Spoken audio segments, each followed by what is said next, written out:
5 साल पहले फ्लैशबैक में जाना इसलिए ज़रूरी है कि आखिर वो दूरियां बनी कैसे थी और क्यों बनी थी। 2016 का वो दौर था जब समाजवादी पार्टी की उत्तर प्रदेश में सरकार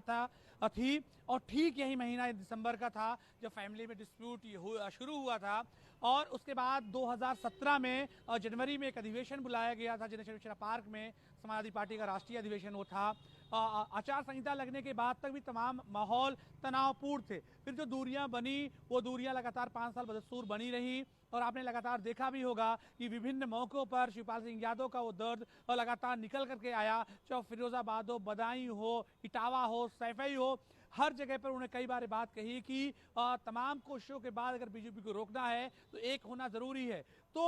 जो सबसे बड़ी बात निकल करके आ रही थी कि क्या दोनों पार्टियों में गठबंधन या विलय की स्थिति बनेगी, तो ये बात अब साफ हो गई है अखिलेश यादव के ट्वीट के बाद कि गठबंधन अब तय है। अब जो दूसरे सवाल का जवाब जो लोग जानना चाह रहे हैं कि आखिर सीटें क्या है, सिनेरियो क्या बनेगा, तो आप मान के चलें कि 2016 में कांग्रेस के साथ जो गठबंधन समाजवादी पार्टी का विधानसभा चुनाव में हुआ था वही फार्मूला इस बार चलने वाला है। वो फार्मूला ये था कि समाजवादी पार्टी के कई सारे लोगों को कांग्रेस के सिंबल पर लड़ाया गया था और साथ ही